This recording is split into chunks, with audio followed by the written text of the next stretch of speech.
Undisputed. We are live from LA. I'm Jenny Tatch with Skip Bayless and Shannon Sharp. Good morning. Good morning. How you doing, Skip? I'm not doing very well today because it is countdown to a beatdown. We got 2 days until my team gets annihilated at GOAT. Good.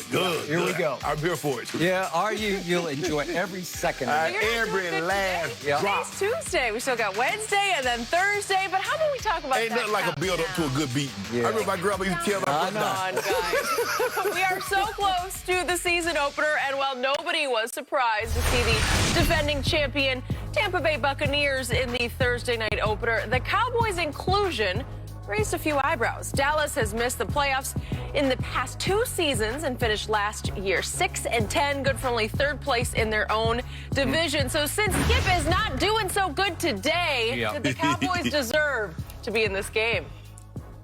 Obviously, my team did not deserve to get thrown to the wolves on opening solo stage night at GOAT, at defending champs, at Tampa Bay. The more I think about this, the worse it gets, because obviously my team has missed the playoffs the last 2 years.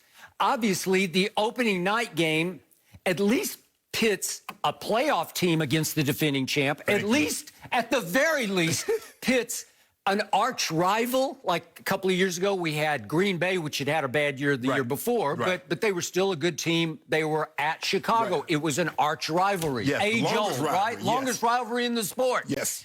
At least if you told me this was Dallas at Washington, which is obviously not going to happen because neither is very good, but if you told me that, I'd say, okay, I got you. Right.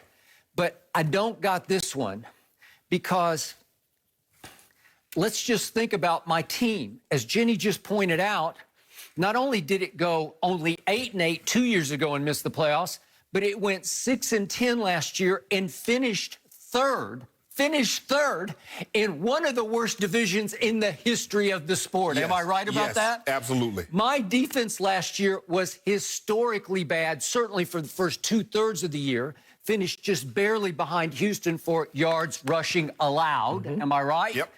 And I think my team's going to be better this year, but I don't know that they're going to be better. So in the end, what do we have here?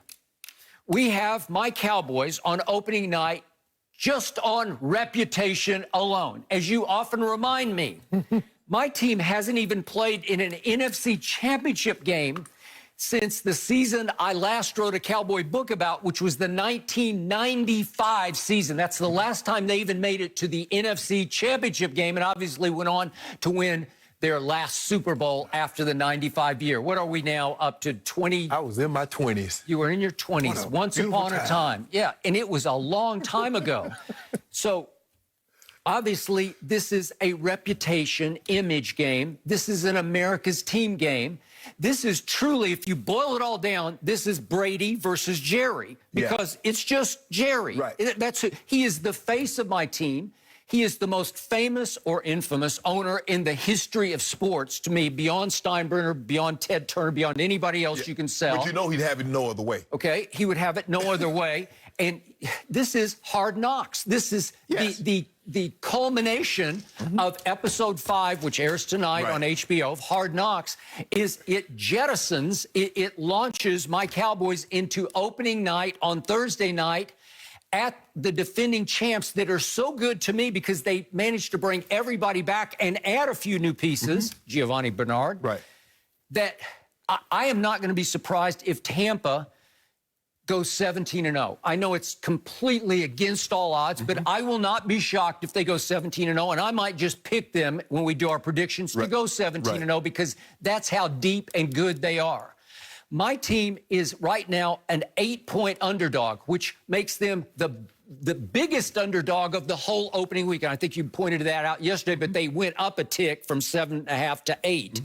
And the truth is, the God's truth is, if I hadn't loved this team for most of my life, since I was 10 years old, which was their first year, and if I were a betting man, I would bet a lot of money on the Bucs to cover 8 because I think this should be a 12-point spread. I think, I've already told you, I think it's going to be 35-10 because my team is in the wrong place at the wrong time. I still like my team to win the NFC least as by default as the lesser of evils in the division. But it's unfair to throw them into this fire on opening night because they did nothing to earn the right to play on opening night. And if they deserve to be there, at least they could be competitive in this game. And frankly, unfortunately, I don't think they will be competitive. So it's completely unfair to my team to just hang an opening L on them that they finished third in their division. How do they belong in this game? They don't belong in it except for the owner and his reputation and the magnitude, the sea to shining sea fascination with the Dallas Cowboys. And I believe the ratings for opening Thursday night will be through the roof, at least for maybe 3 quarters when people finally say, well, I've seen enough of this, right? Maybe a half, and go to bed. So the more I think about this, the worse it gets. It's just eating me. It's sticking in my craw because I'm saying, how did we deserve to get embarrassed like this? Well, it's because of my owner and his, you know, the drone shot that went through the stars we saw on episode 2 of Hard Knocks. It was the showpiece, the centerpiece of Hard Knocks was that drone shot through the star, right? And that's the Cowboys. It's all glitz, it's all glitter, it's all country club, it's all state of the art, right? Show no go. Okay, you got me. I get it, but I think my team's good enough to win a division, but it's going to start with an L. But you said it's the worst division in football. It is. So. I agree. So I'm clinging to that right now. But the truth is, the God's truth is that I have no idea how they wound up in this game except for ratings. Yeah, exactly. Skip, I agree with everything you just said. Over the last 10 years, only 3 teams have played opening Thursday night after missing the playoff the previous year. The Cowboys have done it twice. Okay. There have been 3 teams. The Cowboys have done it twice. Okay, and you can look at those other games, and like I said, the Green Bay at Chicago, I get that one. Right. You're talking about the Acme Packers and the Bears. They go back almost 100